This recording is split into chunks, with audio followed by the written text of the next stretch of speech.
எந்த நடிகனுக்கும் கட்சி ஆரம்பிக்கணுங்கிற எண்ணம் வராது. நடி விஜய்க்கு சேர்த்தா சார்? எல்லாருக்கும் சேர்த்து. நடி விஜய்க்கு சேர்த்தா சார்? எல்லாருக்கும் சேர்த்து. அவர் கொள்கை 1000 இருக்கட்டும், அவர் கொடி என்ன எது இருக்கட்டும், 1000 இருந்தாலும் அவன் என் தம்பி, நான் எப்பவும் ஆதரிப்பேன். அவன் என்னை எதிர்த்தே வேலை செஞ்சாலும் ஆதரிப்பேன். அது ஒரு பிரச்சனை கிடையாது. அதை விட எதிரி எதிரிதான், அதுல அண்ணனும் கிடையாது தம்பியும் கிடையாது. தம்பி நான் குட்டி கதை சொல்லுவேன், நல்ல தம்பி, வரலாற்றை கற்பிக்க வந்தவன்.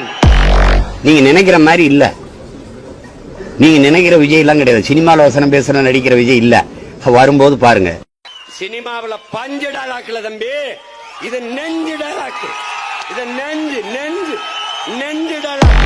விஜயகாந்தை முதலமைச்சராக ஒரு கூட்டணி ஓடுகிட்டு லூசு பயம், லூசு பயலுக. அந்த கூட்டணிக்குள்ள இருக்கிற நல்ல கண்ணுக்கு கால் கட்ட மயிர் அளவுக்கு பெறுவானடா விஜயகாந்த், காலு கட்ட மயிர் அளவு. விஜயகாந்த்ங்கிற மாதிரி நடிக்கிறதுக்கு நிறைய நடிகர்கள் வந்துட்டாங்க. அவரை மாதிரி மனுஷன் வர்றது கடினம்.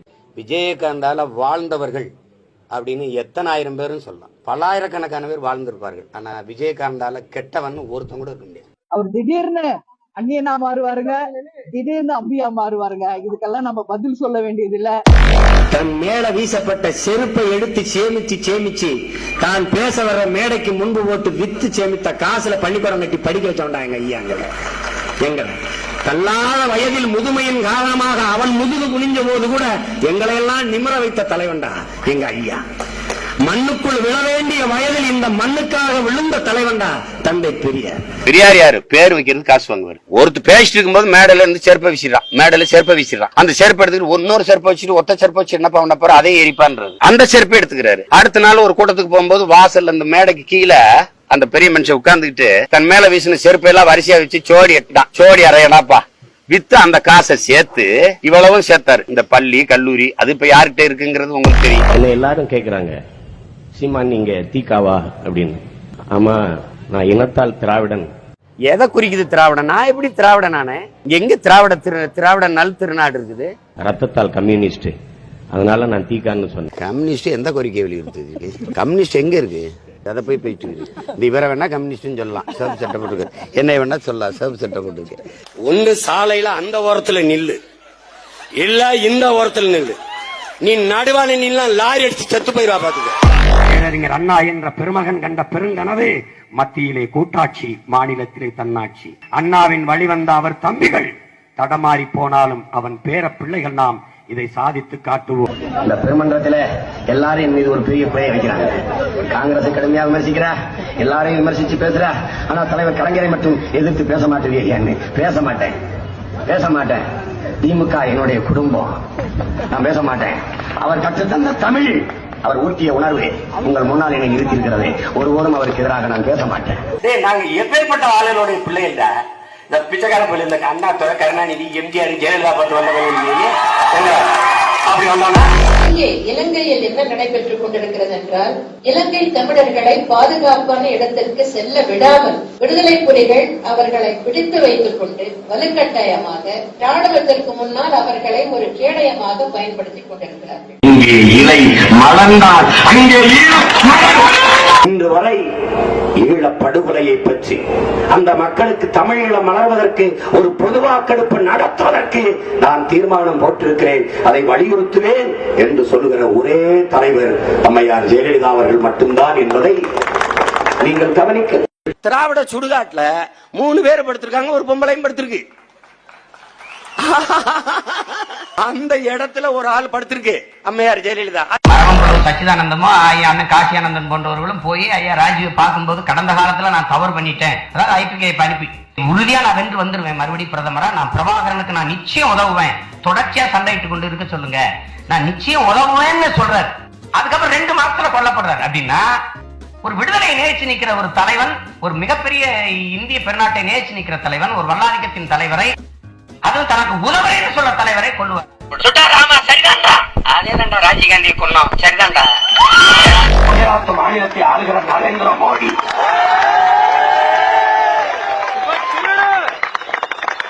இலவசத்தை ஒழித்து தன் நாட்டு மக்களை பிச்சைக்காரர் நிலையில் இருந்து மீட்டெடுத்து இலவசத்தை ஒழித்து 1 லட்சம் கோடி கடனாக இருந்த மாநிலத்தை முதலமைச்சரான பிறகு 1 லட்சம் கோடி கடனையும் அடைத்து அந்நிய வங்கிகளில் 1 லட்சம் கோடி தன் மாநிலத்தில் முதலீடு செய்கிற அளவுக்கு வளர்த்து அன்பு மக்களே, இந்தியாவில் முதன்மை மாநிலமாக, உலகத்தில் 2வது மாநிலமாக மாற்றி நிறுத்தியிருக்கிறாரே. 10 வருஷம் நாட்டை பரதேசி நாடாக்கிட்டு வளருது வளருது. நான் இந்த பக்கம் திரும்பி பார்த்தேன், இந்த பக்கம் திரும்பி பார்த்தேன், இப்படி திரும்பி பார்த்தேன், இப்படி பார்த்தேன். வளரும் நாடு பட்டியலே என் நாட்டு பேர் இல்லை. அவர் புதிய இந்தியாவை பிரசவிக்கிற தருணம் வந்து விட்டது. ஏன் 10 வருஷம் அப்படி நம்ம தாய் 10 மாசம் சுமந்த மாதிரி புதிய இந்தியாவை 10 வருஷம் வயிற்றுல சுமந்து இருந்துக்க அப்படி மோடி. இப்பதான் இனிமேல் டெலிவரி ஆக போகுது பாரு. பாராளுமன்ற கட்டடத்து வாசல்ல தான் பிரசவம். புதிய இந்தியா அது பிறக்கும் போதே கேள்றா அம்மா அப்பாலாம் அழாது. ஜெய் ஸ்ரீராம் பாதமாக காரும் காரும். வீட்டிலும் வெளியிலும் உருது பேசும் பழக்கம் உள்ளவர். நீங்க சொல்றீங்க வாய்மொழியாவும் தாய்மொழியாவும் தமிழ் பேசுறவங்க. உருது பேசுற முஸ்லீமே நீங்க எப்படி தமிழர் ஆயிருப்பீங்க? அப்ப ஏற்க முடியாது. அவரை தமிழரா ஏன் ஏற்கணும்? ஒண்ணு அவரை தமிழரா நான் ஏற்ற, நான் பைத்தியக்காரனா இருக்கணும். அவர் தன்னை தமிழர் சொன்னா அவன் பைத்தியக்காரனா இருக்கணும். நம்ம வந்து தமிழ் பிராமணர்களை நான் ஏற்கிறோம். அவன் வீட்டுக்குள்ளேயும் வெளியிலையும் வெளிநாட்டிலையும் போய் தமிழ் தான் பேசுறான். அப்ப அவனை நானே கைவிட்டு நான் அவனை நிராகரிச்சா அப்புறம் யாரு தான் ஆதரிப்பு? எப்படி காட்டுமராண்டித்தனமா நீ போறான்னு நாங்க பேசுறோம். அழகு குத்துற என் அருமை பெருமக்களை, 2 தாடைக்கு இடையில இருக்கிற மெல்லிய சதை பகுதியிலேயே குத்துறீங்களே.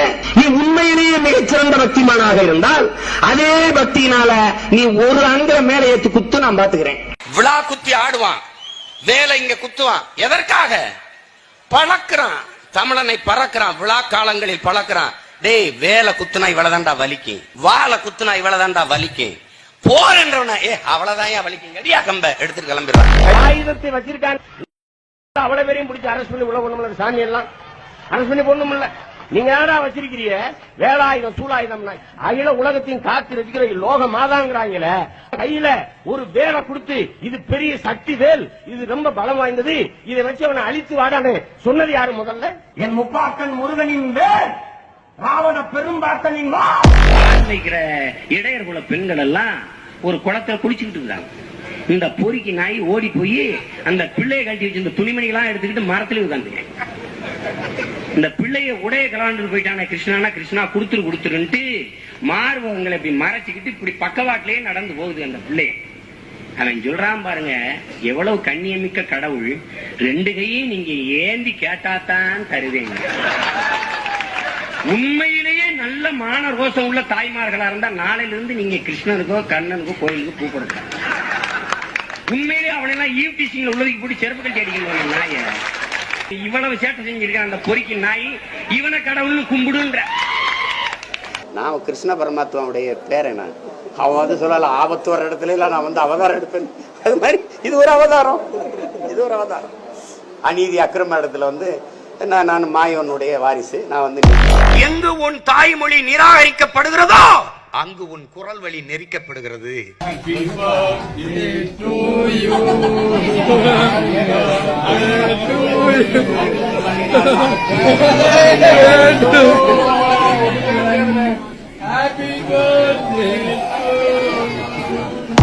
போனா வள்ளியின் மணாளனே போற்றி சொல்றாங்களே, என்னை பார்த்தா சொல்ல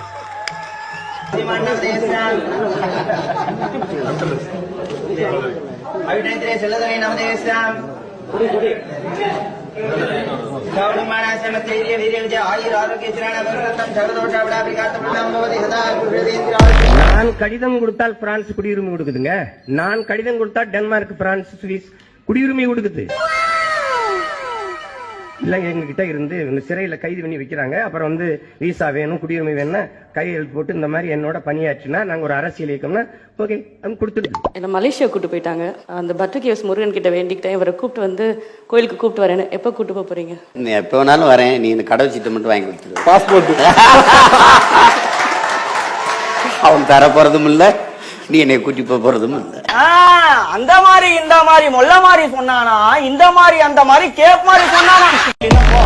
நான் என் மகனை பள்ளிக்கூடத்துக்கு சேர்க்கல.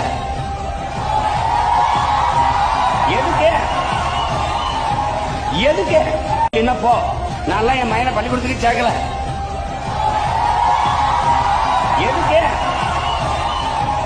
எதுக்கு தம்பிக்கு நீங்க முதல்ல பரிந்துரைக்கிற ஒரு புத்தகம்னா இது படிப்பா? எதை படிக்கிறோம் இல்ல இந்த புத்தகத்தை படிப்பா? அவனுக்கு இப்ப வந்து பாடம் தான் முதல் பாடம். அதுக்கப்புறம் அவன் படிப்பான், அவனுக்கே தோணும். ஒரு காலம் வரும் இங்கிலீஷ் படிச்சவெல்லாம் தனி தீவுல ஒண்டி விட்டு வந்துருவேன். என் பிள்ளைங்க என் மையங்க 2 பேரும் ஆங்கில வழியில படிக்கிறாங்க.